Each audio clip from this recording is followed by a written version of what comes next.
أعزائي المشاهدين والمتابعين، أهلا وسهلا بكم في حلقة جديدة. أنا أحمد وده مش بودكاست. أنا بقالي كتير قوي ما طلعتش اتكلمت معاكم، فده شيء يستدعي مزيد من الرغي والكلام علشان نعوض الأيام اللي احنا ما اتكلمناش فيها مع بعض.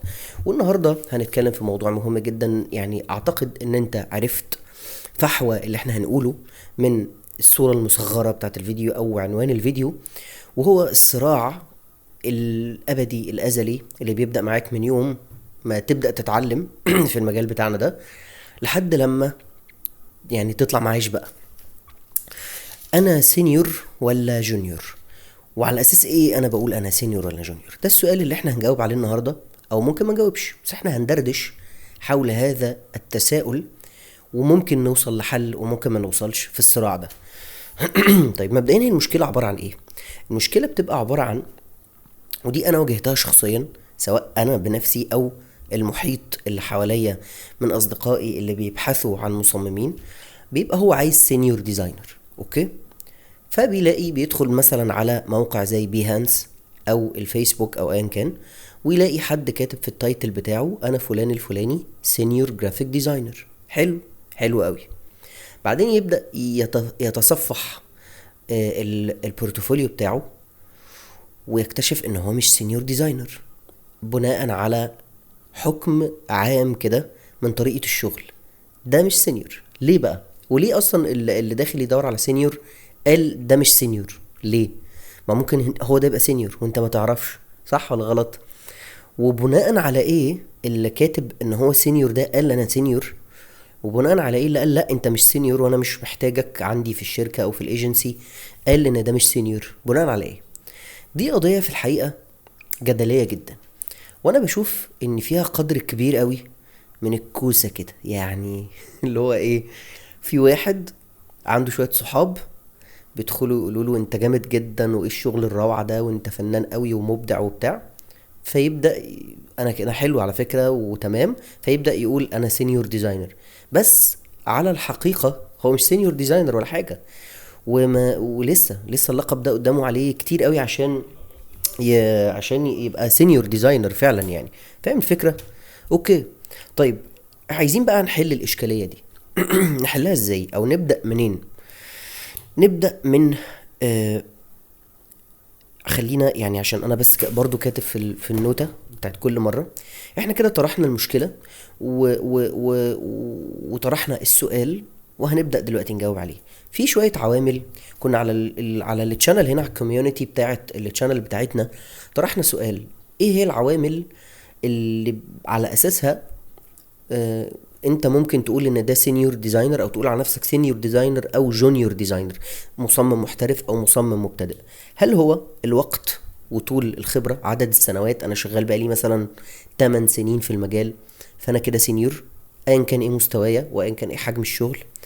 ولا حجم الاعمال السابقة، فانا شغال مثلا بقالي سنتين بس عملت شغل اكتر من حد بقاله مثلا 5 سنين في المجال فانا كده سينيور بناء على حجم الشغل؟ ولا بناء على احترافي للسوفت ويرز او البرامج اللي انا بشتغل عليها؟ لو انت جيت تختار واحد من التلاتة تختار ايه؟ فاكتر الناس خيرنا الناس ان انت لو هتختار التلاتة او تختار التلاتة مع بعض يعني، او واحد من التلاتة تختار ايه. فالحقيقة كان الفوز للإجابة صاحبة عنوان جميع ما سبق، ان التلاتة مع بعض بيقولوا ان ده سينيور ديزاينر. طب تعالى كده نفصص واحدة واحدة فيهم. انا او السينيور ديزاينر ده، تعال نجيبها من زاوية تانية كده.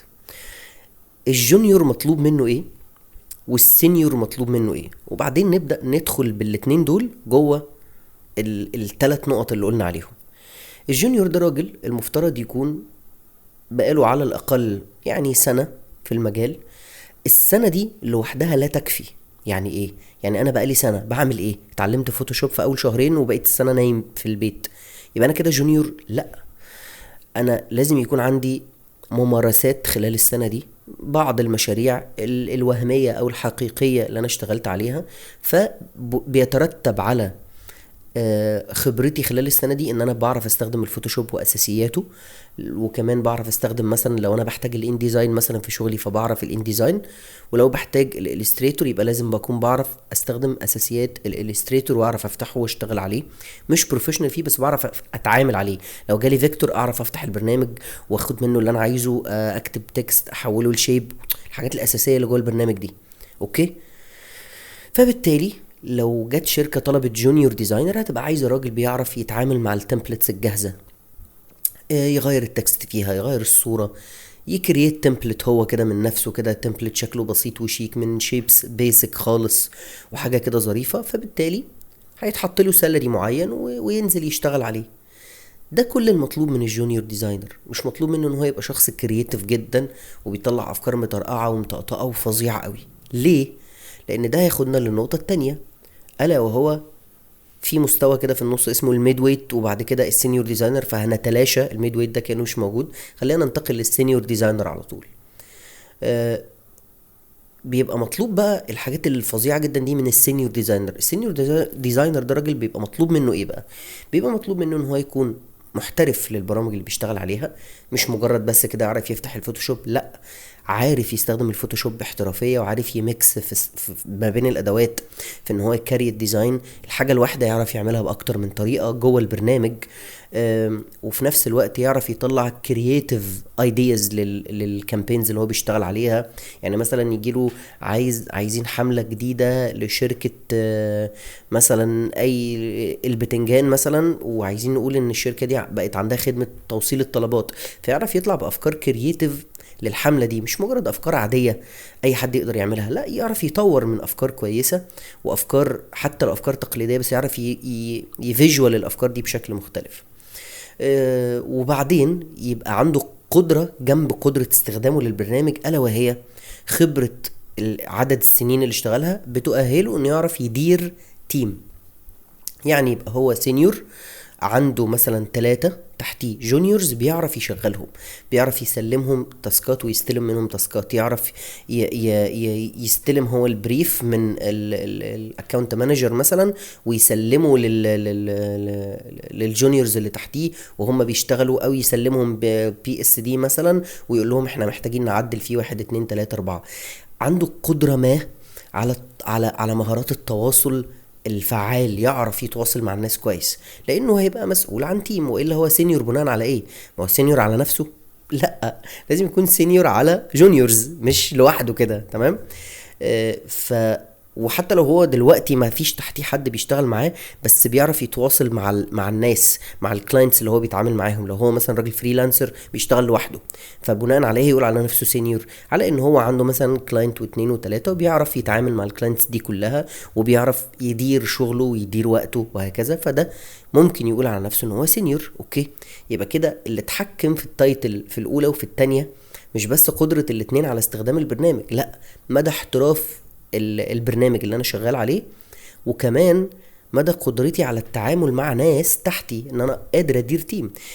ان انا قادر ادير تيم دي مش بتيجي في يوم وليلة، دي بتيجي بطول المدة. فكده في عاملين: طول المدة ومدى احتراف البرامج.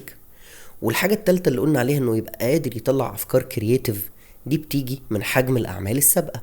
انه كل ما اشتغل على بروجكتس اكتر ودخل في تحديات اكتر في بروجكتس ممكن تبقى صعبه عليه، ده هيولد عنده قدره على توليد افكار احسن من الجونيور اللي لسه مثلا عنده في السي في بتاعه كله 3 بروجكتس. صح ولا انت شايف ايه؟ يبقى في 3 عناصر مع بعض بيخلوني اقدر اقول انا جونيور ولا سينيور، وبناء عليهم بقدر ادي لنفسي التايتل. طيب، بتيجي منين المشكله؟ المشكلة بتيجي من انه الشخص اللي بيستخدم الفوتوشوب بيبقى متخيل ان هو مجرد انه عارف يستخدم الفوتوشوب حلو قوي ويطلع افكار مجنونة جدا وحلوة جدا انه كده بقى سينيور. لا، على فكرة. ليه؟ لان انا ممكن اكون سينيور وبشتغل كويس وشغل نظيف جدا، وانت جونيور بس شغلك انضف من شغلي وافكارك مترقعه اكتر من افكاري. هل ده معناه ان انت المفروض تبقى سينيور وانا المفروض ابقى جونيور؟ لا طبعا. ليه؟ لان في حاجه هتفرق ما بيننا احنا الاثنين، هي طول الخبره وعدد الناس اللي انا اتعاملت معاها والمشاكل اللي انا تعرضت لها وقدرت احلها. فانا اكتسبت خبره عمل اكتر من اللي عندك، تؤهلني ان انا اكون الليدر بتاعك وانت ما تبقى جونيور بتشتغل معايا. ليه؟ لان لما تقابلك مشكله انا هكون انا اللي احلها، مش انت، لانك مش هتعرف تحلها. وهنا بيجي اهميه ادراكك انت للموقف. ما ينفعش تبقى انت خلاص عشان انت بقيت بتستخدم برنامج كويس قوي فانت كده سينيور، لا.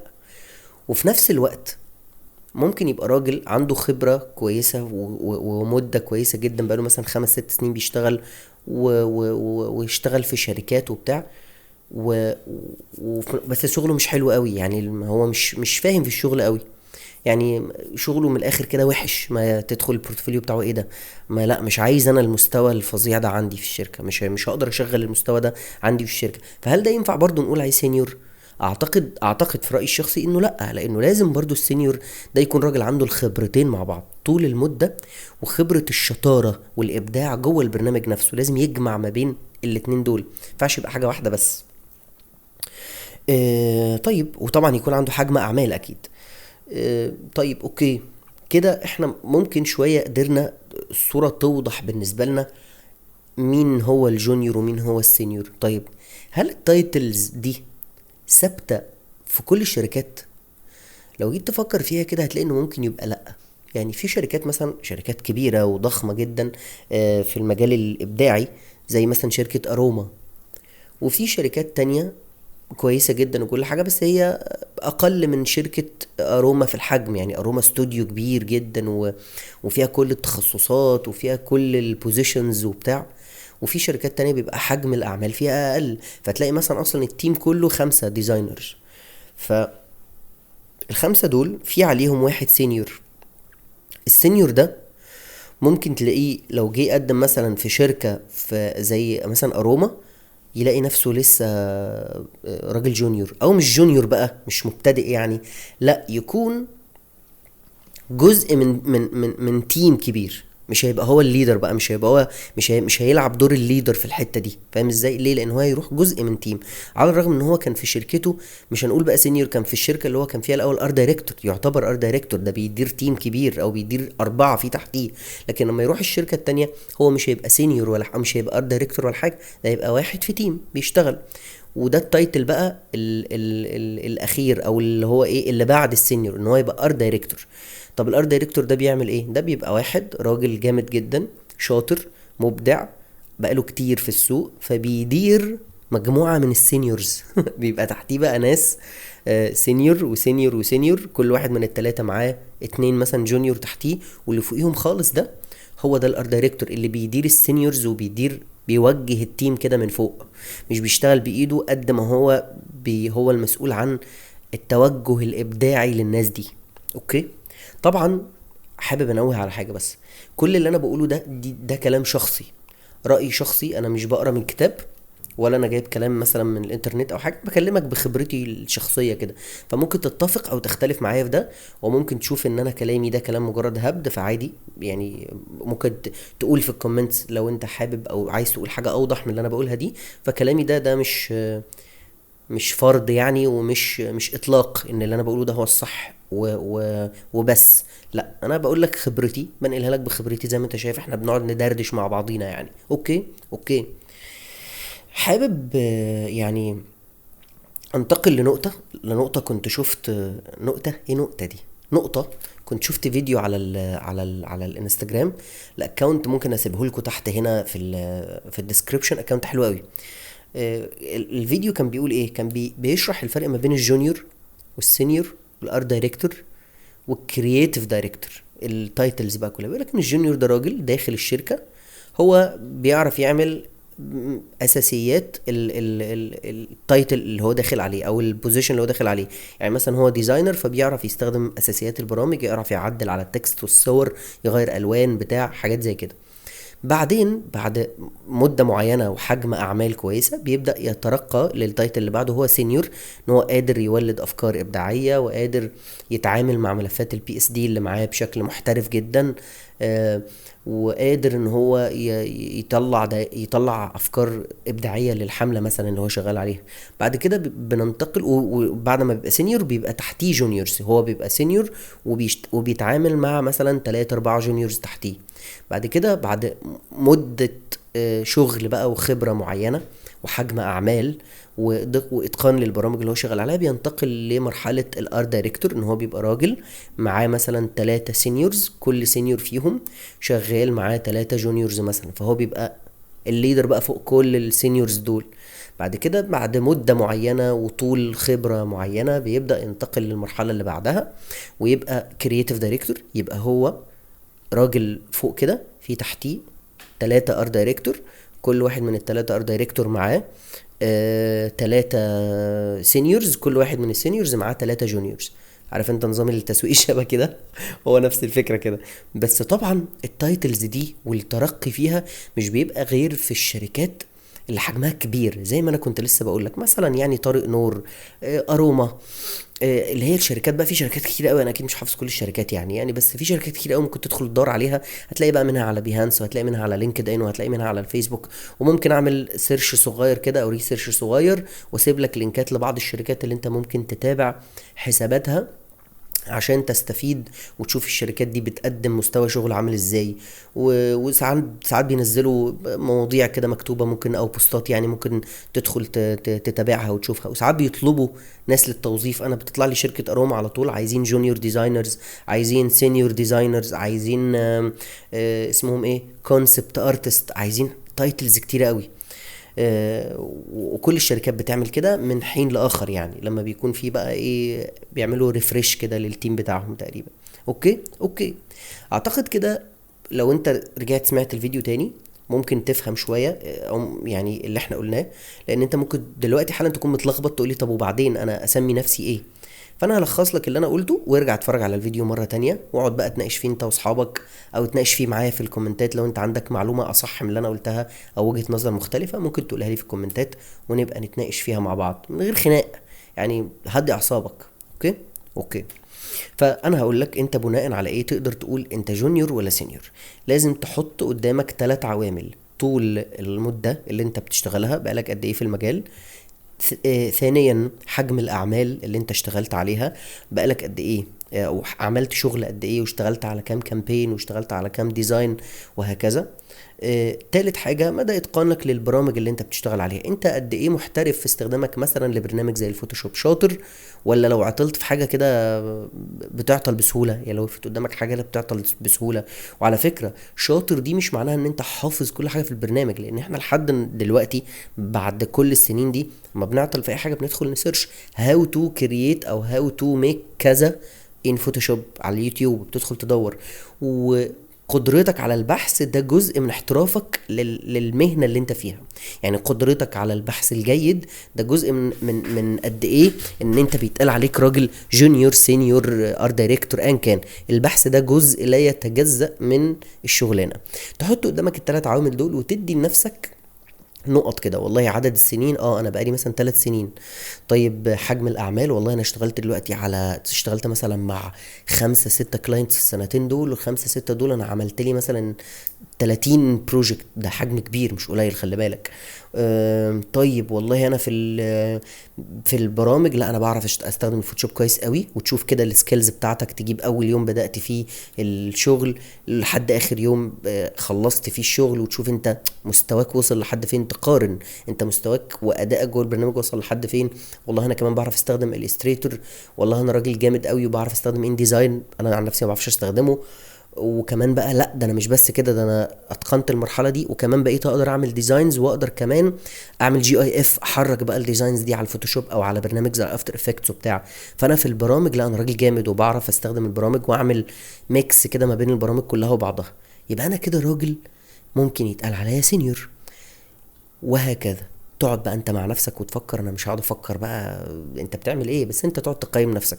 وفي الحقيقه على حقيقه الامر يعني، والله التايتلز دي مجرد مسميات، انت ما لكش دعوه يعني مالكش دعوه انت سينيور ولا جونيور، مش تفرق معاك المسمى. انت راجل شغلك جامد وبتاع، وعندك بورتفوليو قوي وبورتفوليو حلو، ممكن تلاقي شركه بتطلبك ان انت سينيور، تلاقي شركه تانية بتطلبك ان انت ارت دايركتور، في شركه ممكن تطلب والله تقول لك انا عايزك بقى كمان تبقى راجل سينيور ارت دايركتور.